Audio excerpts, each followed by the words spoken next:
దినాలు మనం జ్ఞాపకం చేసుకున్నప్పుడు భయంకరమైనటువంటి యుద్ధ దినాల్లో మనం చూసి ఉన్నాం. మరి పాకిస్తాన్ వాళ్ళు భారతదేశం మీదకి ఎలాగూ వస్తూ ఉన్నారు, తద్వారా ఎంతమంది మరి ఇంచుమించు 29 మంది మరి వాళ్ళు మరణం పాలవడం మనం చూసాం. తద్వారా ఆపరేషన్ సింధూర్ అనేటువంటిది ప్రధానమంత్రి గారు మోడీ గారు మరి మిలిటరీ వారి ద్వారా లేక ఆర్మీ వారి ద్వారా వాళ్ళ మీద యుద్ధానికి వెళ్ళడం, చాలా వరకు విజయాన్ని మరి మనం సంపాదించుకోవడం నిజంగా దేవుని యొక్క మహాకృప. దేవునికి స్తోత్రం కలుగునుగా. హల్లెలూయా. ఆ విజయాన్ని పురస్కరించుకొని నిన్న చాలా చోట్ల మరి ర్యాలీలు చేశారు, జయకేతను ఎగరవేశాం. ఏదైనప్పటికీ కూడా శత్రు సైన్యాలు మన మీదకి వస్తున్నప్పుడు వాటిని తిప్పి కొట్టగలిగినటువంటి గొప్ప శక్తిని దేవాది దేవుడు మనకు అనుగ్రహిస్తున్నాడు. దేవునికి మహిమ కలుగునుగా. అట్టి మంచి దేశంలో మనం ఉండడానికి దేవుడు కృప చూపించారు. మరి ఏదేమైనప్పటికీ కూడా ఒక గొప్ప విజయాన్ని దేవుడు మనకు సమకూర్చారు. మంచిది. మరి ఈ రోజున వాక్య ధ్యానాంశముగా ఒక వాక్యాన్ని మనం చదువుకుందాం. చక్కటి కీర్తన భాగం ఈ రోజు మనం చదువుకుందాం. మరి ఆ వెంకటేష్ గారు మంచి కీర్తన చదివారు. ఇందులో 6వ వచనాన్ని ఒకసారి మనం చదువుకుందాం. తదుపరి ఒక ప్రత్యేకమైన వాక్యాన్ని జ్ఞాపకం చేద్దాం. 56:4 వారు గుంపు కూడిపోయి 56:4 వచనం. దేవుని బట్టి ఆయన వాక్యమును కీర్తించదను, దేవుని యందు నమ్మిక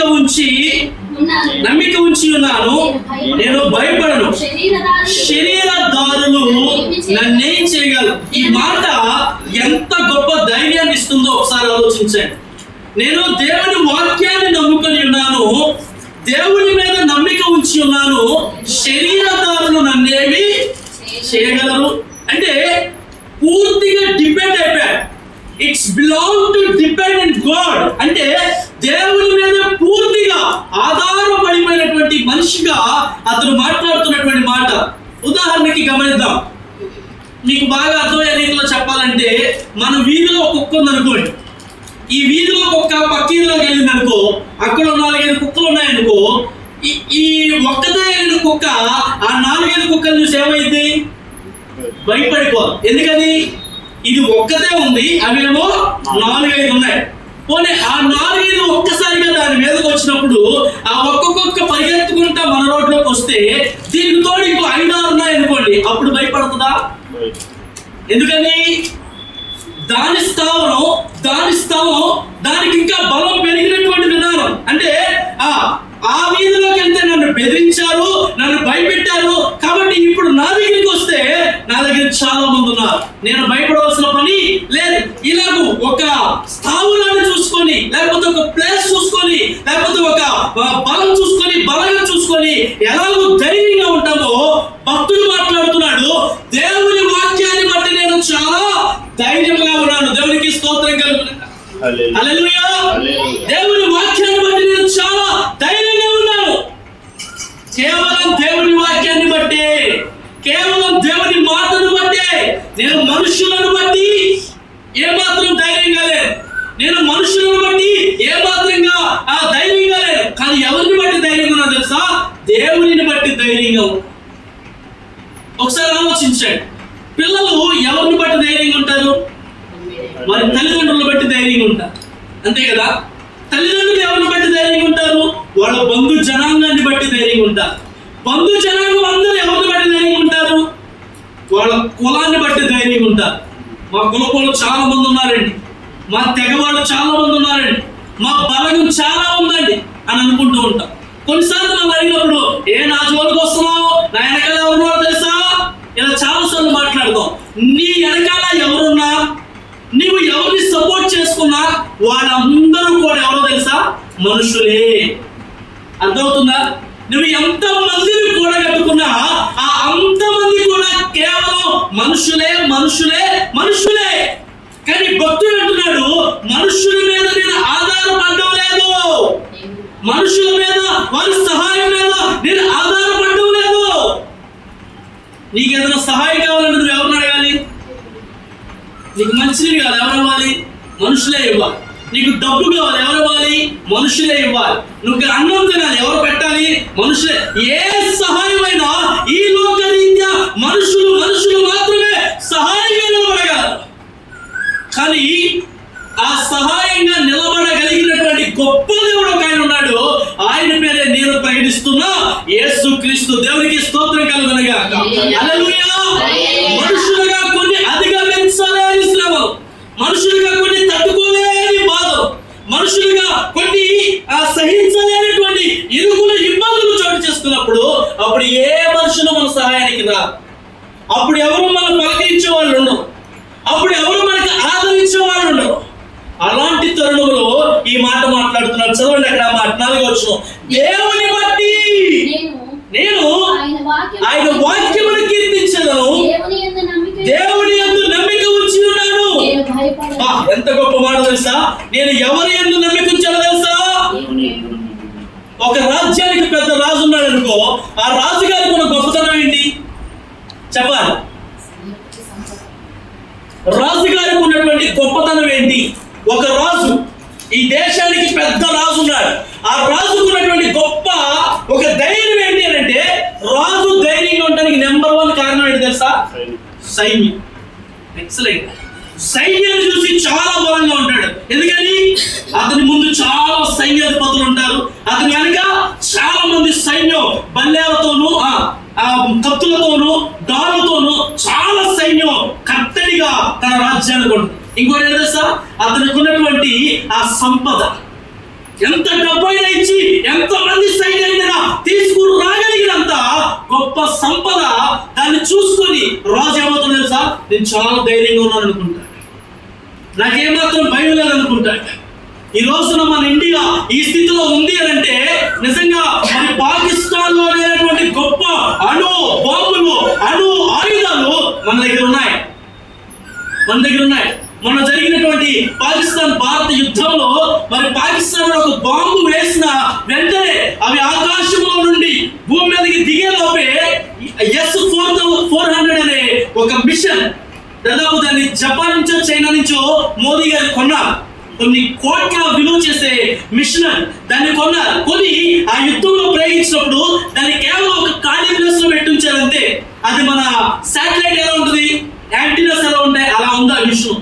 వాళ్ళు బాంబు పైకి వేసిన వెంటనే ఇది దాన్ని చూసి ఆకర్షించి వెంటనే ఆకాశంలోనే పేల్చేస్తుంది. అంటే మన మధ్యకు రాకుండానే దేవునికి స్తోత్రం కలుగునగా. ఎంత గొప్ప టెక్నాలజీ ఉందో చూడండి. గట్టిగా ఒక అనుభవం వేస్తే పాకిస్తాన్ మొత్తం నేలమట్టం అయిపోతుంది. కానీ అక్కడ ఉన్నటువంటి పౌరులు, అక్కడ ఉన్న ఆడవాళ్ళు, స్త్రీలు లేకపోతే పిల్లలు ఇబ్బంది పడతారని ప్రయోగించలేదు. కానీ వాళ్ళు వేసిన ప్రతిదాన్ని తిప్పికొట్టారంటే ఇంకా డైరెక్ట్ గా వాళ్ళ మీదకి వెళ్ళదా. ఒకవేళ నిజంగా వాళ్ళ మీదకి వెళ్తే అసలు పాకిస్తాన్ కనుమరుగైపోదు, కనపడే కనపడు. కేవలం వాళ్ళు ప్రయోగిస్తున్న వాటిని ఆపారంతే. ఆ ఆపిన దానికి వాళ్ళు కాలబేరానికి వచ్చేసి మా వల్ల కాదు, ఆపేసాయి అని అడుగుతున్నారు. గమనించండి, మనుషుల మీద మాత్రమే ఆధారపడతారు. కానీ దేవుని మాట ఏం చెప్తుందో తెలుసా? మనుషుడు ఎవరి మీద ఆధారపడాలి? దేవుని మీద ఆధారపడాలి. బైబిల్లో ఒక మనుషుడు ఉన్నాడు, అతని పేరు నిమ్రోద్. ఏం పేరు? నిమ్రోద్. అతను ఒక పెద్ద గోపురం కట్టాలనుకున్నాడంట, ఒక టవర్. ఈఫిల్ టవర్ ఎవరైనా చూసారా? ఇంగ్లాండ్ లో ఉండే ఈఫిల్ టవర్ చాలా ఎత్తుగా ఉంటుంది, చాలా పొడవైనటువంటి టవర్. అంత పెద్ద టవర్ ఇంకెక్కడా లేదన్నమాట. అలాంటి పెద్ద టవర్ ఉంది. అలాగే ఈ యొక్క నిమ్రోద్ అనేటువంటి మనుషుడు కూడా చాలా పెద్ద గోపురం కట్టాలనుకున్నాడు. ఆ గోపురం కట్టి మనుషులందరూ అక్కడే ఉండిపోవాలనుకున్నారు. ఆ గోపురానికి పైగా వెళ్ళి అతను అనుకుంటున్నాడు, ఇదిగో ఈ గోపురం మేము కట్టుకున్నాం, మనుషులనే వాళ్ళందరూ ఈ గోపురంలో ఉండిపోతారు, ఇంకెక్కడికి వెళ్ళాలో దేవుని కనుగుడ్డుని అంటుకుని అంత ఎత్తైన గోపురం కట్టుకుందాం అనుకున్నాడు. కానీ దేవుడు చిన్న పని చేశాడు. అక్కడ ఏం చేశాడు చెప్పాలి? దేవుని యొక్క ఇష్టం ఏంటంటే, దేవుని యొక్క ఆశీర్వాదం ఏంటంటే, మీరు ఫలించి అభివృద్ధి చెంది విస్తరించి భూమిని నింపండి అన్నాడు. అదవుతుందా? 4 ఆశీర్వాదాలు: ఫలించాలి, అభివృద్ధి చెందాలి, విస్తరించి భూమిని నింపాలి. ఈ నిమ్రోద్ అనేవాడు ఏమనుకున్నాడు? ఫలించాలి ఇక్కడే, అభివృద్ధి చెందాలి ఇక్కడే, కానీ విస్తరించకూడదు, అందరం ఒక చోటే ఉండాలి. ఇప్పుడు అమెరికా వాడు, ఆస్ట్రేలియా వాడు, ఐరోపా వాడు, పంజాబ్ వాడు, గుజరాత్ వాడు, సిక్కుల వాడు, తెలుగు వాడు అందరికీ ఉన్నాం అనుకో, ఏమవుతాం? అది తర్వాత విషయం. అసలు ముందు జనాభా అందరికీ ఉండే ప్లేస్ సరిపోదా? దేవుడేమో చాలా విస్తారమైన భూమి ఇచ్చాడు. ఎంతమందిని బ్రతకగలిగినటువంటి గొప్ప భూమిని ఇచ్చాడు దేవుడు. అందుకే ఆశీర్వాదం ఇచ్చాడు, మీరు ఫలించి అభివృద్ధి చెంది విస్తరించండి అన్నాడు. ఈ నిపుణుడు ఏమనుకున్నాడు? విస్తరించొద్దు, ఇక్కడ అందరూ ఉందాం అనుకున్నాడు. అలా అనుకొని పెద్ద స్టేట్స్ కట్టుకుంటూ వెళ్ళిపోతున్నాడు. అప్పుడు దేవుడు ఏం చేశాడు తెలుసా? వాళ్ళ భాషను తారుమారు చేశాడు. అప్పుడు చెప్పాలి ఆ మాట, భాషను తారుమారు చేశాడు.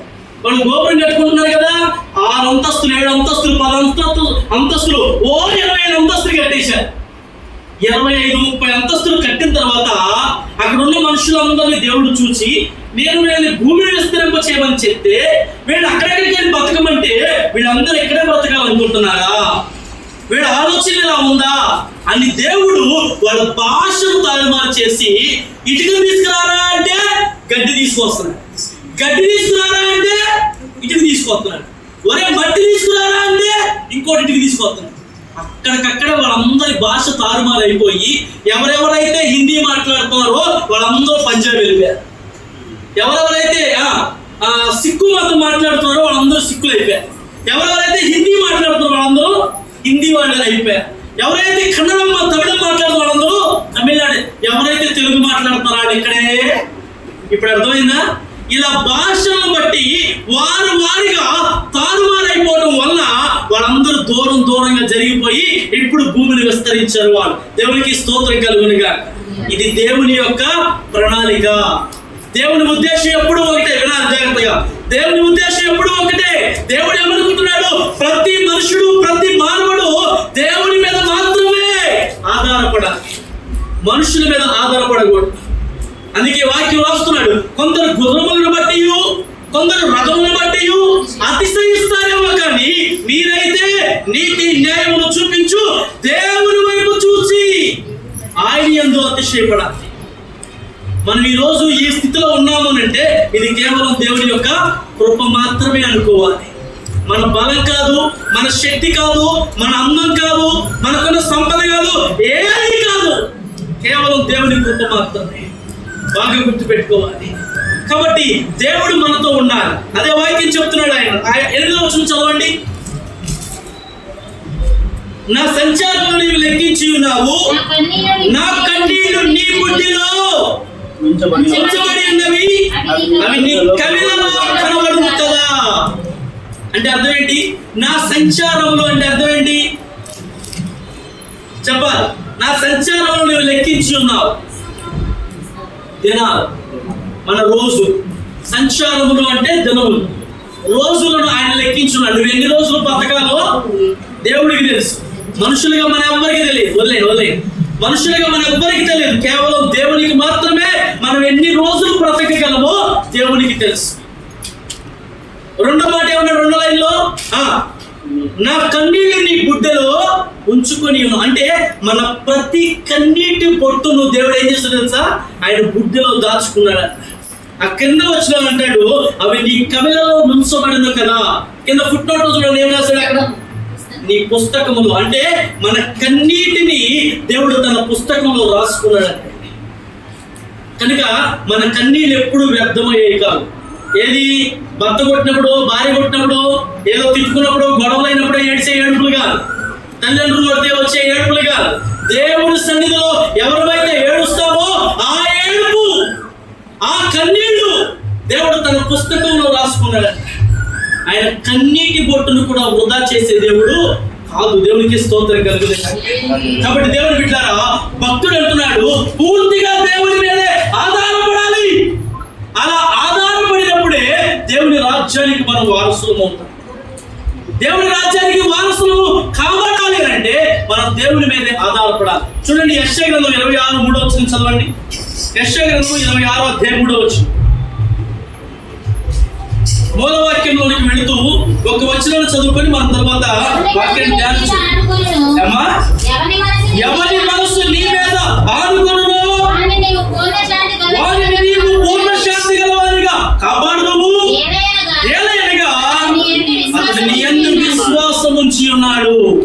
మొదటి లైన్ మరలా, ఎవరి మనసు ఇప్పుడు అర్థం చేసుకోండి. ఎవరి మనసు అయితే దేవుని మీద చెప్పాలి. ఎవరి మనసు అయితే దేవుని మీద ఆనుకొనును. ఇప్పుడు మనం ఎవరి మీద ఆనుకుంటున్నాం చెప్పండి? ప్రతి దానికి మనుషుల మీద ఆనుకోవడం, ప్రతి విషయానికి మనుషుల మీద ఆధారపడ్డం, ప్రతి సహాయానికి మనుషుల మీద ఆధారపడ. దేవుని వాక్యం క్లియర్ గా చెప్తుంది, ఎవరి మనసు నీ మీద ఆనుకునిలో అట్టి వాణిని నీవు పూర్ణ శాంతి, కొంచెం శాంతి ఉండగా, కొంచెం సంతోషం ఉండగా, కొంచెం ఆనందం ఉండగా, కొంచెం కొంచెం కాదు ఆయన ఇచ్చేది. ఏది ఇచ్చినా నేస్తాడు, సమృద్ధిగా ఇచ్చేది. ఏది ఇచ్చినా నిండుగా ఇచ్చేది. మనం ఎవరికైనా ఏదైనా ఇవ్వాలంటే 80 రూపాయలు కనుక మన జోబులో ఉంటే 2 పదులు నేను ఏం చేస్తాం? ఓ 10 జోబులో పెట్టేసి, ఇది మనుషుల సహజ లక్షణం. కానీ దేవుడు అలాంటి వాడు కాదు. ఆయన ఇచ్చాడు అంటే ఒకసారి మలాకి గ్రంథం చూడండి. ఆయన ఎలా ఇస్తాడో ఒక్కసారి మనం మలాకి గ్రంథంలో చదివితే అద్భుతమైన మాట రాస్తున్నాడు ఆయన.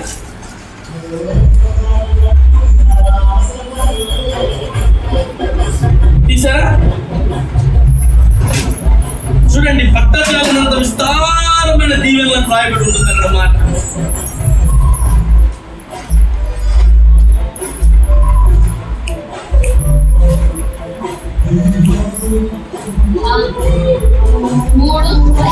చదవండి. నా మందిరములో ఆహారం ఉండునట్లు అనియోగమంతయు నేను నా మందిరపు నీళ్ళలోనికి తీసుకురండి. మలాకి గ్రంథము 3:10 చదువుతున్నారు. ఒకసారి జ్ఞాపకం చేద్దాం. చూడండి. నా మందిరములో ఆహారం ఉండునట్లు, నా మందిరములో ఆహారం ఉండునట్లు అధియోపాగమంతయు నేను నా మందిరపు నిధులోనికి తీసుకొని వచ్చింది. శోధించిన యెడల ఏమి విప్పుతాడంట ఆయన? ఆకాశ వాకిట్లను విప్పి పట్టజాలనంత విస్తారమైన దీవెనలను కుమ్మరించెదను సెలవిచ్చుచున్నాడు. ఆయన ఇచ్చేది ఎలా ఉంటుందో తెలుసా? ఆకాశ వాకిట్లను విప్పేస్తాడు. ఇప్పుడు వర్షం వచ్చింది అనుకోండి, భూమి అంతా పడుతుందా? కొంచెం కొంచెం పడిద్దా? అంతా పడుతుందా? అంటే దేవుడిచ్చేది ఏమి ఎలా ఉంటుందో తెలుసా? సమృద్ధిగా ఉంటుంది. సమృద్ధిగా ఉన్నాయి. సమృద్ధిగా ఇస్తాడు దేవుడు. కొంచెం కొంచెం ఇచ్చే దేవుడు.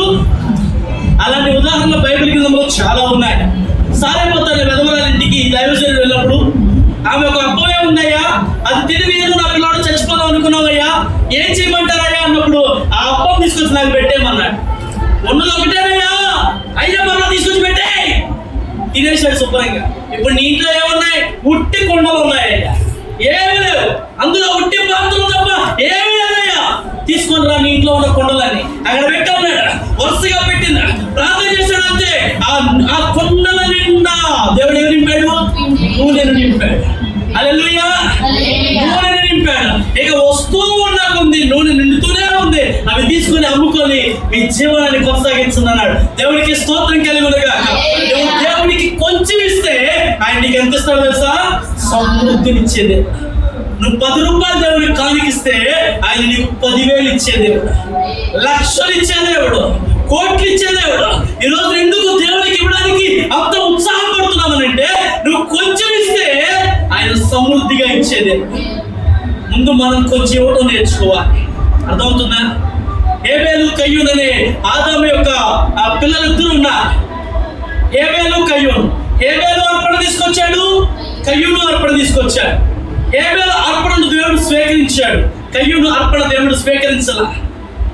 అతను ఏం చేశాడంట? ధాన్యం అంతా పండించి, ఇదంతా నా కష్టార్జితం, నేను పండించినటువంటి ధాన్యం ఇంత దేవుడికి ఎందుకు అని కొంచెం దోసిట్లో తీసుకొని పక్కన ఇచ్చాడు. అది దేవుడికి ఇచ్చాడు. కానీ హేబేలు ఏం చేశాడు తెలుసా? శ్రేష్టమైన వాటిలో తన క్రొవ్వినటువంటి దూడలలో లేక ఆ గొర్రెలలో శ్రేష్టమైన దాన్ని, మంచి పిల్లలు తీసుకొచ్చి దేవుడికి అర్పణ అర్పించాడు. దేవుడు నువ్వు ఎంత ఇచ్చావనేది చూడగాని ఎలా ఇచ్చావనేది చూస్తాడు. దేవుడికి స్తోత్రం కలుగునుగా. హల్లెలూయా. నువ్వు ఇచ్చే 100, 1000 అది కాదు దేవుడికి కావాల్సింది, నీ హృదయపూర్వకంగా ఇస్తున్నావా లేదా. అలా దేవుడు చూస్తే ఈ వాగ్దానం మన జీవితంలో నెరవేరుతుంది. ఏ వాగ్దానం? ఏ వాగ్దానం? పట్టజాలనంత విస్తారమైన దీవెన. అంటే పట్టజాలం అంట. అరణ్యంలో ఇశ్రాయేలు అందరూ బయలుదేరి వెళ్ళిపోతున్నారు. వాళ్ళ పాపం బాగా ఆకలిస్తున్నట్టుంది. ఆయన అడుగుతున్నారు మోషే దగ్గరికి వచ్చి, ఏంటయ్యా మేము ప్రయాణంలో చాలా అలసిపోయాం, అక్కడ ఉన్నప్పుడు మేము ఆ దోసకాయలు తిన్నాం, కీరకాయలు తిన్నాం, చాలా మంచి భోజనం చేసాం, ఈ అరణ్యంలో మాకేం దొరకట్లేదు, మేమేం చేయాలి అని అడిగినప్పుడు మోషే దేవునికి ప్రార్థన చేశాడు. అప్పుడు దేవుడు ఏం కురిపించాడు తెలుసా? దేవదూతలు తినే ఆహారం అంటుంది మన్నా, శ్రేష్టమైనటువంటి భోజనం. మన్నా ఎప్పుడైనా చూసారా? ఆ చిన్న మెంతుకులు చిరుధాన్యాలు అంటే తెలుసా మీకు? చిరుధాన్యాలు రైస్ చిన్నగా ఉంటాయి, అవి కొత్తిమీర గింజల్లాగా చిన్నగా ఉంటాయి. అలాంటి శ్రేష్టమైన ఆహారంతో వాళ్ళని పోషించాడంట. ఏమంటే ఒకరిద్దరు ఉన్నారా ఇశ్రాయేలీయులు? 6 లక్షల మంది అంట. గట్టిగా పెళ్ళైతే ఎంతమంది వస్తారు? ఒక ఎమ్మెల్యే పెళ్ళైంది అనుకోండి, ఎవరన్నా వాళ్ళ ఇంట్లో పెద్దగా పెళ్ళైంది ఎంతమంది రావచ్చు? ఒక సినిమా యాక్టర్ ఇంట్లో పెళ్ళైంది గట్టిగా 1 లక్ష మంది. మామూలు ఇంకో 2 లక్షలు అండి. ఎంతమంది అంట? 6 లక్షల మంది జనానికి మరి మన్నాను కురిపించడం అంటే సామాన్యమైన విషయం. ఇంకా వాళ్ళు తినగా, వాళ్ళు కడుపు నిండగా ఇంకా తీసుకెళ్లి డేరాలలో దాచుకున్నారంట ఆహారాన్ని. దేవుడు అంటున్నాడు, మీరు దాచుకోవద్దు, మీకు ఎప్పుడు కావాలంటే అప్పుడు నేను కురిపిస్తాను, కానీ దాచుకునే పద్ధతి వద్దు. ఒకవేళ అది దాచుకుంటే ఏమైనా తెలుసా? కుళ్ళిపోద్ది, పాడైపోద్ది. మీకు ఏ రోజు కావాల్సిన ఆహారాన్ని నేను ఆ రోజుకి ఇస్తా, కాబట్టి మీరు ఏం దాచుకోవద్దు. శ్రేష్టమైన ఆహారం వాళ్ళకి ఎక్కడి నుంచి వచ్చిందండి? మనమేమో భూమిలో పండే తింటున్నాం, అంతేగా? ధాన్యం ఎక్కడి నుంచి వస్తుంది మనకి? అబ్బా, ఎంత శ్రేష్టలో చూడండి. ఇశ్రాయేలు భూమిలో పండేదేమో మనం తింటుంటే, అలనాడు ఉన్నటువంటి ఇశ్రాయేల్ జనాలు ఆకాశంలో వచ్చిన ధాన్యాన్ని తిన్నారంట. దేవుడికి స్తోత్రం కలుగునుగా. హల్లెలూయా. ఇక్కడ కోడి పెంటలు, ఇక్కడ చెత్తా చెదాలు తినే కోళ్ళని, మేకల్ని మనం తింటుంటే, వాడు ఆకాశంలో నుండి వస్తున్న కూరగాయల పిట్టలు తిన్నారు. హల్లెలూయా. ఎంత శ్రేష్ఠులండి వాడు. భూమి మీద ఉన్నాయేమో మనం తింటున్నాం, ఇదిని మనం పిచ్చోళం అయిపోతాం, ఇదిని బాగా మనం అయిపోతాం. కానీ వాళ్ళు ఏం తిన్నారు తెలుసా? ఆకాశంలో నుండి. ఆకాశం నుండి వచ్చేది ఏదైనా శ్రేష్టమైంది, అవునా కాదా? మీరు ఎప్పుడన్నా మంచును పట్టుకున్నారా? బాగా మంచులోకి వెళ్ళారనుకో, మీ ఒంటి మీద ఆ మంచు పడుతుంది కదా. ఆ మంచు కారుతున్నప్పుడు మీ జుట్టు మీద మంచు పడింది కదండి, ఎప్పుడన్నా చూసారా? ఆ జుట్టు మీద ఉన్న మంచును చూస్తే ఆ నీళ్ళు ఎంత స్వచ్ఛంగా ఉంటాయి తెలుసా? అసలు ఎక్కడ దొరకవు అలాంటి వాటర్. వాటర్ ప్యూరిఫై వాటర్ అన్నమాట. యాక్వాగార్డ్ కదా, అందులో కూడా దొరకవు అలాంటి మంచి వాటర్. అందుకే గిద్యోను దేవుడిని క్వశ్చన్ చేశాడు, నువ్వు గొప్పవాడివి అయితే ఇదిగో ఈ శత్రువుల నుంచి మీరు తప్పించబడాలంటే ఈ గొర్రె బొచ్చు మీద మాత్రమే మంచు పడాలి. ఓకే రైట్, పడుస్తాను నేను అని పాడమంతా పడకుండా ఆ గొర్రె బొచ్చు మీద మాత్రమే మంచు పడిందండి. ఆ గొర్రె బొచ్చు మీద పడిన మంచు ఆ గిద్దెను చూస్తుంటే ఎంత శ్రేష్టంగా ఉండేది, ఎంత మంచి అద్భుతాన్ని చూశాడు. ఓకే, ఇప్పుడు గొర్రె బొచ్చు మీద వద్దు, పాడమంతా పడాలి, ఆ బొచ్చు మీద మాత్రం పడకూడదు అన్నాడు.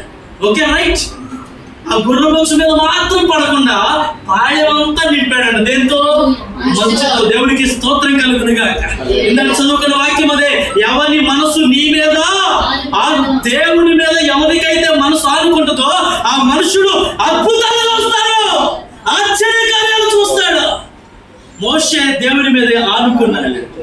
మోషే మనుషుల మీద ఆనుకోనలా, మోషే ఎవరి మీద ఆనుకోనలా, మోషే ఇశ్రాయేలు జనాంగం మీద ఆనుకోలేదు. ఎవరి మీద ఆనుకున్నాడు తెలుసా? దేవుని మీదే ఆనుకున్నాడు, దేవుని మీద నిలబడ్డాడు ఆయన. వీళ్ళు ఎంత బాధలు పెట్టినా దేవుని దగ్గరికి వెళ్ళాడయ్యా, వీళ్ళు ఎట్ట అడుగుతున్నారయ్యా, వీళ్ళు ఎట్ట బాధ పెడుతున్నారయ్యా, ఏం చేయమంటావయ్యా నన్ను అని దేవుని దగ్గరికి వెళ్ళి అడుగుతున్నాడు. ఒక మాట చెప్తాను వినండి. బాగా మన్నా తినేశారు, మంచిగా పూరేని పెట్టలు కురిపిస్తే మాంసాన్ని మంచిగా తినేశారు. ఇక అన్నం అయిపోయింది, కూర అయిపోయింది, ఇప్పుడు ఏం కావాలా? నీళ్లు కావాలా? మళ్ళీ వచ్చారు మోషే, ఉంటాయా నేను మంచి మినరల్ వాటర్ తాగేవాడు. ఎక్కడ? ఐగుప్తులో. మురికి వాటరే గతిలేదు, ఇక్కడికి మినరల్ వాటర్ తాగేవాడు. మినరల్ వాటర్ తాగేవాడు, నాకు ఇప్పుడు నీళ్లు కావాలని అడిగారు. దేవుడు అంటున్నాడు మోషేతో, నీ చేతిలో ఏముంది మోషే? కర్ర ఉందయ్యా, ఒక్కసారి ఆ బండ వైపు చూపించినా. ఆ బండ వైపు చూపిస్తే నీటి ఓటలంట ఉబుకుతున్నాయంట. దేవునికి మహిమ కలుగునుగా. హల్లెలూయా. చేతులపైకి దేవుని స్తుతిద్దాం. హల్లెలూయా. ఇప్పుడు చెప్పండి, దేవుడు ఆయన మీద ఆనుకున్నందుకు ఎన్ని అద్భుతాలు చేశాడు.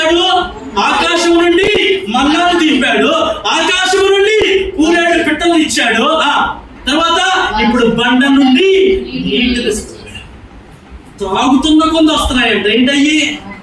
ఎప్పుడైనా తాగారా మీరు? ఉబ్బికాయ నీళ్ళు ఎప్పుడైనా తాగారా? ఎంత టేస్ట్గా ఉండదు తెలుసా? చాలా బాగుంటాయి. భూమిలో ఉబ్బుకుతున్న నీళ్ళు. చాలాసార్లు మోటార్ వేసినప్పుడు మనం టేస్ట్ చూస్తాం. ఎంత లోతుకి వేసాం? 100 లోతుకి వేసామండి, 150 లోతుకు వేసాం. మంచినీళ్ళు వస్తున్నాయా? వస్తున్నాయి. ఆ మంచినీళ్ళు ఎలా ఉన్నాయి? మా నాన్నగారు ఇక్కడే అది వేసేటప్పుడు చూడమనేవాడు. నీళ్లు బాగా ఉబ్బుకుతూ పైకి వచ్చినప్పుడు ఒరే తాగి చూడరా అనేవాడు. అవి తాగుతున్నప్పుడు తీయగా ఉంటే మంచినీళ్ళు పంట, సప్పగా ఉంటే సరైనటువంటి స్థితిలో లేనట్ట. అంటే ఎంత లోతుకు వెళితే అంత మంచినీళ్ళు వస్తాయి. ఇక్కడ భూమిలో నుంచి తీన దేవుడు బండలో నుండి తీసుకొచ్చాడు. ఆ బండే ప్రభు అయిన యేసు క్రీస్తు. అందులో నుండి జీవజల దారులు బయలు వెళుతూ ఉన్నాయి. దేవునికి మహిమ కలుగును గాక. హల్లెలూయా. కాబట్టి భక్తుడు చెప్తున్న మాట ఏంటంటే తెలుసా? ఎవరి మనసు నీ మీద ఆనుకున్నదో అట్టి వానిని పూర్ణ శాంతి గలవానిగా.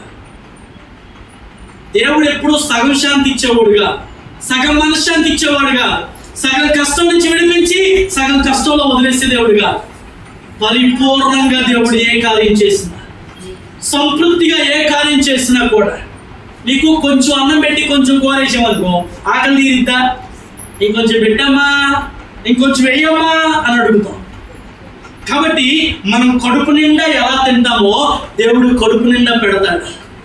సమృద్ధినిచ్చే దేవుడు మన దేవుడు. ఎక్కడ కొరత లేమించేవాడు దేవుడు కాదు. బాగా వినాలి. ఒక రోజున యెరూషలేము దేవాలయంలో యేసుక్రీస్తు కూర్చొని ఉండగా ఒక విధవరాలు వచ్చిందంట. ఆమెకి ఎవ్వరు లేరు. ఆ విధవరాలు వచ్చింది, 2 అనాలు తీసుకొచ్చిందంట.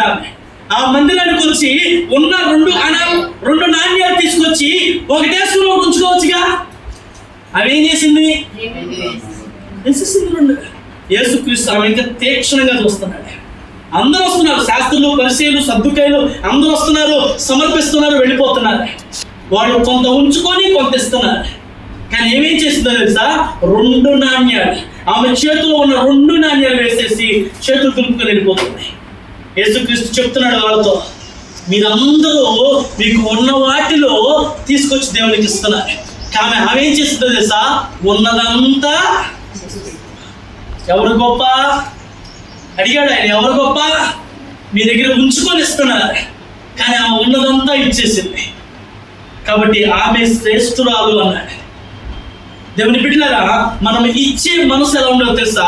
మనస్ఫూర్తిగా దేవునికి ఇవ్వగలిగినప్పుడు, మనస్ఫూర్తిగా దేవునికి ఏదైనా సమర్పించుకున్నప్పుడు, అది డబ్బా, హృదయమా, మనసా, ఏదైనా సరే దేవునికి సంతృప్తిగా ఇచ్చినప్పుడే దేవుడు మెండైన ఆశీర్వాదం మనకి ఇస్తూ ఉన్నాడు. దేవునికి స్తోత్రం కలుగునుగా. హల్లెలూయా. కనుక నీ ప్రతి కన్నీటి బొట్టును ఆయన ఏం చేస్తాడు తెలుసా? తన పుస్తకంలో రాసుకుంటున్నాడు. నువ్వు ఏ చిన్నది దేవునికి చేసినా ఆయన మర్చిపోయేవాడు కాదు. బాగా గుర్తుపెట్టుకోండి. ఏ చిన్న ప్రార్థన చేసినా, ఏ చిన్న వాక్యం చదివినా, ఏ చిన్న మీటింగ్కి వెళ్ళినా దానికి తగిన ప్రతిఫలాన్ని దేవుడు ఖచ్చితంగా ఇస్తాడు. నువ్వు ఏది ప్రతిఫలం ఆశించాల్సిన అవసరం లేదు, ఆటోమేటిక్గా దేవుడే ఇస్తాడు. మనకి చాలా అలవాటు, దేవుడిని నమ్ముకుంటే ఏదో ఒకటి కావాలని అడుగుతాం. ఇప్పుడు దేవుడు వచ్చి ఎరా నీకు ఏ వరం కావాలరా అని అడిగాడు అనుకో, ఎక్కడున్న మనం అందరం అడుగుతాం దేవుడిని. ఎన్ని వరాలు అడుగుతామో. ఉదాహరణ, నువ్వేం అడుగుతావు దేవుడికి కనపడితే? పరలోకి వెళ్ళిపోవాలని నా కోరిక. అది మీరేం అడుగుతారు? మా నాన్నగారు చెప్తాడు, ఆయన ఏం అడుగుతారు చూద్దాం. ఏమడుగుతావయ్యా? మంచి కార్యాలు చేయమని అడుగుతారు. ఇంకా నువ్వేం అడుగుతావు? బాగా అందంగా కావాలని అడుగుతావు. లేదు, ఎవరి కోరికలు వాళ్ళకు ఉంటాయి. దేవుడు కనిపించి నీ కోరిక ఏంటి అని అడిగితే చాలా రకాలుగా చెప్తారు. ఒక అత్యాసపరుడు చెప్పాడంట, దేవుడు కనపడితే నేను పట్టుకున్నల్లా బంగారం అయిపోవాలన్నాడంట. వాడాల్సి మండిపోను, పట్టుకున్నల్లా బంగారం అయిపోవాలి. ఓకే, ఇచ్చేసాడు దేవుడు పర్మిషన్, అంతా బంగారం అయిపోవాలా? ఇల్లు వచ్చి పట్టుకున్నాడు, ఇల్లు ఏమైపోయింది? బంగారం అయిపోయింది. అబ్బా సాగు పట్టుకున్నాడు, ఏమైపోయింది? బంగారం అయిపోయింది. మంచం పట్టుకున్నాడు, బంగారం అయిపోయింది. కుర్చీ ఆగమమ్మా, కుర్చీ పట్టుకున్నాడు, అన్ని బంగారం అయిపోతుంది. మెట్ట మధ్యాహ్నం 1 గంట అయింది, దానికి ఏమైంది? పళ్ళి తీసుకురండి, అన్నం తినాలా? పళ్ళి పట్టుకున్నాడు, ఏమైంది? పళ్ళి కూడా బంగారం అయిపోయింది. పెట్టు అన్నం, పెట్టు అన్నం తినాలి. అన్నం పట్టుకున్నాడు, ఏమైంది? తినేస్తావా బంగారాన్ని? ఆడాసి మండిపోను. బంగారాన్ని ఎంతో అన్నం కూడా బంగారం అయిపోయింది. ఇప్పుడు ఏం తినాలి నేను? అందుకే అన్నారు దురాశ దుఃఖానికి దేవుడు కనపడ్డాడు కదా, కోరుకోమంటే ఏది పడితే అది కోరుకుంటే ఎట్టాగా ఉంటుంది. ఏది కోరుకోవాలో అదే కోరుకోవాలి. పరలోకి వెళ్ళిపోదాం అన్న ఊరికి వెళ్ళిపోతాం పరలోకం, అదే సామాన్యమైన విషయం కాదు. అందుకే పరలోకి ఇలాంటి సమాధానం చెప్పి వాళ్ళ కోసం దేవుడు మాట్లాడాడు. ఏమన్నా తెలుసా, పరలోక రాజ్యంలో నువ్వు చేరాలంటే ఒంటె సూది వెచ్చలో దూరం అన్నాడు. ఒంటె ఏంటి, సూది వెచ్చలో దూరం ఏంటి? ఒంటె ఎంత ఉంటుందండి, సూది వెచ్చం ఎంత ఉంటుంది? మరి దూరిద్దా? మరి ఆ అడిగిన క్వశ్చన్కి ఏంటి ఏం చేయాలి చెప్పండి, మీరు చెప్పండి. పరలోక రాజ్యం వెళ్ళిపోవాలని కోరిక, ఓకే నేను కాదంట్లా, ఎట్ట వెళ్ళిపోవాలా? సింపుల్ ఆన్సర్ అంటే ఏం లేదు. ఇప్పుడు చదువుకున్న వాక్యమే మనకి, మనసు దేవుని మీద ఆనుకోవాలి అంతే. ఆయన మీద ఆనుకుంటే చాలు, ఆయన పట్టుకొని తీసుకొని వెళ్ళిపోతాడే. దొంగని తీసుకెళ్ళాడు దేవుడు, ఇద్దరు దొంగలు ఉన్నారంట అటువైపు ఇటువైపు. వాడు అడుగుతున్నాడు దేవుడిని, ఏమయ్యా ఓ పెద్ద పెద్ద కార్యాలు చేశానన్నా, నిన్ను విడిపించుకొని మమ్మల్ని విడిపించుందా అడిగాడు. అవివేకి, వాడు ఏం తెలియదు పాపం, ఏదో నోటికి వచ్చింది మాట్లాడేశాడు. కానీ ఆ కుడి వైపు ఉన్నాడు అన్నాడు, మరి నోరు బుద్ధినే ఉన్నాడు. మనం దొంగతనం చేసాం, మోసం చేసాం, దౌర్జన్యం చేసాం, ఇవన్నీ చేసినందుకు మనకి శిక్ష. కానీ ఆయన మోసం చేయలా, ఆయన ఎవరిని అన్యాయం చేయలా, ఆయన ఎక్కడ దౌర్జన్యం చేయలా, ఆయన నిరపరాధిరా, ఆయన ఏ తప్పు చేయకుండా సిలువెక్కాడా. అంటే ఎంత బాగా తెలుసుకున్నాడు ఆలోచించండి. ఇక్కడ ఉన్న రహస్యం గమనించాల్సింది ఏంటంటే, దేవుని గురించిన కొద్దో గొప్ప అవగాహన ఉంటే చాలా, ఆ అవగాహన దేవుడు విన్నాడు అంతేగా. వాడికి తెలిసింది చెప్పాడు అంతే.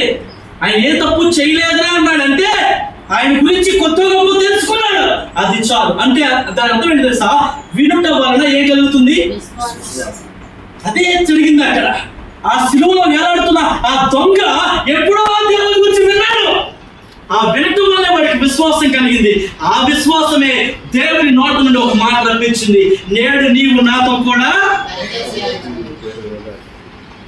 అక్కడ బాప్తిజం తీసుకున్నట్టు ఉందా, అక్కడ నీటిలో మునిగినట్టు ఉందా? ఏం లేదు, డైరెక్ట్ అంతేగా. ఇప్పుడు నువ్వు అడిగిన ప్రశ్న కూడా అంతే ఆన్సర్. నువ్వు మనసు దేవుని మీద ఆనుకుంటే చాలు, ఆయన నిన్ను పరలోక రాజ్యానికి చేర్చువాడై ఉన్నాడు. దేవునికి స్తోత్రం కలుగునుగా. కాబట్టి దేవుని వాక్యాన్ని అంగీకరించాలా, ఆ వాక్యం మీద నమ్మిక ఉంచాలా. ఆ నమ్మిక ఉంచిన మనం దేవుని మీద మాత్రమే ఆధారపడాలా. ఆ ఆధారపడిన ప్రతి వారిని కూడా పట్టజాలనంత విస్తారమైన దీవెన చేత ఆయనే నింపుతానంటున్నాడు. ఇంకేం కావాలి చెప్పండి, ఇంకేం కావాలి? ఒకడు అంటున్నాడు, నా ప్రాణమా తిను తాగు సుఖించు, ఏం లేదు లోకంలో, అంతా అయిపోయింది అనుకున్నాడు. అప్పుడు దేవుడు అంటున్నాడు, ఓరి వెర్రివాడా, ఈ రాత్రి నీ ప్రాణం నేను అడిగితే నువ్వు సంపాదించుకున్నంత ఏమైపోద్ది? ఎందుకు అడుగుతావు నా ప్రాణం అని అనుంటే, అవును ప్రాణం ఇచ్చినవాడు ఆయనే, ప్రాణం తీసుకోవడం కూడా ఆయనదే. మన ప్రాణం మన చేతుల్లో ఉందా? యోబుదే అంటాడు, యెహోవాయే ఇచ్చను ఆయనకి మహిమ కలుగునుగాక అన్నాడు. అలెగ్జాండర్ అనేటువంటి వాడు దేశం మొత్తం జయించాడు. ఎక్కడ అడుగు పెడితే అక్కడ ఆయనదే విజయం. అలెగ్జాండర్ చూసి గొప్ప గొప్ప రాజులు దేశాన్ని రాజ్యాన్ని వదిలిపెట్టి ఆయన పాదాల దగ్గర కూర్చున్నారు. పెద్ద పెద్ద పేరు మోసిన రాజు, ఎందుకంటే అలెగ్జాండర్ అంటే అంత భయం, అంత గొప్ప పరాక్రమశాలి, జయశాలి. అలాంటి వాడి దగ్గరికి రాజ్యాలు దేశాలు ప్రజలు వదిలిపెట్టేసి వచ్చి రాజుగారి పాదాల దగ్గర కూర్చుంది. బాబా నీతో యుద్ధం వద్దు, మేము ఒరిగిపోతాం, రాజ్యం అంతా నువ్వే తీసుకో. అలాంటి వాడు ఏం చచ్చిపోయాడు తెలుసా? దోమ కాటుకు చచ్చిపోయాడు. ఒక మలేరియా దోమ వచ్చి కుడితే చచ్చిపోయాడు. అప్పుడు ఆ చావు బ్రతుకుల మధ్యలో మాట అన్నాడు, నా 2 చేతులు బయటికి పెట్టి నన్ను సమాధి చేయండి. ఎందుకు రాజా అలా ఎందుకు చేయాలి? నేను ఈ లోకంలోనికి ఏం తీసుకొని రాలా, మళ్ళీ ఏం తీసుకుని, అంతే కదా. చాలా రాజ్యాలు సంపాదించాడు, చాలా మంది రాజుల భార్యను లాక్కొచ్చేసాడు, చాలా ధనాన్ని తీసుకొచ్చేసాడు. కానీ అవన్నీ చచ్చిపోయింది, అవి తీసుకెళ్తాడా? అందుకే నా 2 చేతులు బయట పెట్టండి. ఈ సమాజానికి ఈ విషయం తెలియాలి. నేను ఎందుకు ఇలా చేస్తున్నానో లోకానికి తెలియాలి. కాబట్టి ఏం తీసుకొని రాలా, ఏం తీసుకొని పోవాలి, అది తెలియాలని అతడు అలాగూ సమాధి చేయబడ్డాడు. ఈ రోజున వాక్యం నేర్పిస్తుంది కూడా అదే. భక్తుడు అంటున్నాడు, దేవుని వాక్యం మీద ఆధారపడండి, ఆ వాక్యమే మనల్ని బ్రతికించేది. అందుకే భక్తుడు పాట రాస్తాడు, నీ వాక్యమే నన్ను బ్రతికించేది, బాధలలో అదే నాకు నెమ్మది పాల వంటిది చుంటు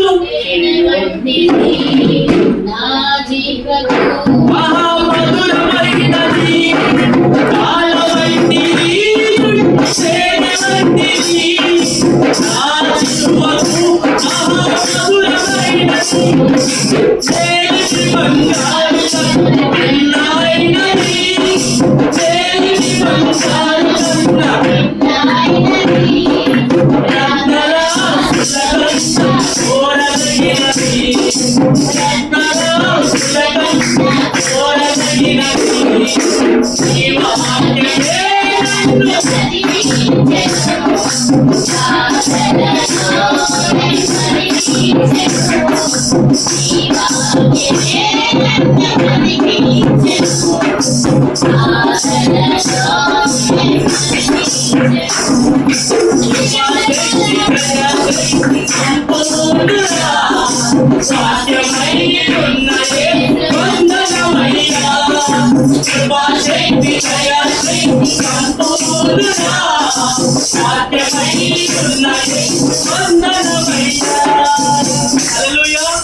ఏమై ఉన్నాడు దేవుడు?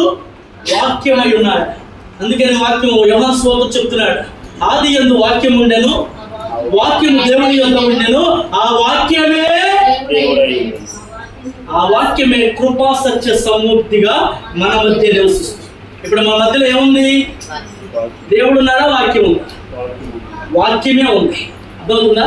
ఈ వాక్యం ఎవరై ఉన్నారు? దేవుడై ఉన్నారు. అంటే వాక్యము దేవుడు ఒకటే. అర్థం చేసుకోవాలి. దేవుడు మొదటిగా ఉన్నాడు, ఆ దేవుడు వెళ్ళిపోతూ వాక్యాన్ని ఇచ్చాడు, ఆ వాక్యమే దేవుడై ఉన్నాడు, ఆ వాక్యమే కృపా సత్య సమృద్ధిగా మన మధ్యలో. ఇప్పుడు మన చేతిలో వాక్యం ఉంది కాబట్టి మన మధ్యలో ఉన్నట్టు ఆ దేవుడిని మనం ఆరాధిస్తూ ఆయన మన మధ్య ముందు ఉన్నాడు కాబట్టి ఆయన మీద ఆధారపడడం నేర్చుకోవాలి. ఎప్పటికైనా సరే మనుషుల మీద ఆధారపడితే వాళ్ళు ఎప్పటికీ ఉండేవాళ్ళు కాదు. మనుషుడు ఎప్పుడు శాశ్వతమైన వాడు కాదు, దేవుడు ఒక్కడే శాశ్వతమైన వాడు. ఇశ్రాయేలు జనాంగాన్ని దాటించిన దేవుడే, యాకోబుకు తోడై ఉన్న దేవుడే, యోసేపుకు తోడై ఉన్న దేవుడే, దానియేలు షడ్రకు మెషకు అబేద్నెగోకు తోడై ఉన్న దేవుడే, నేటి వరకు కూడా తోడై ఉన్న దేవుడై ఉన్నాడు. దేవునికి స్తోత్రం కలుగునుగా. హల్లెలూయా. చూడండి, గమనించండి, ఇశ్రాయేలు జీవితంలో అద్భుతాలు చేసిన దేవుడే షడ్రకు మేషకుని అగ్నిలోకి తోసేస్తే అగ్నిలో కూడా దేవుడు తోడు వెళ్ళిపోయాడు. ఎవరైనా రాగలరా? అరే జైల్లో పెడితే ఆయన చూడడానికి వెళ్ళడానికి రాదు. చాలా మంది జైల్లో ఉన్నాడు, ఏది చూసేది నేను చూడడం.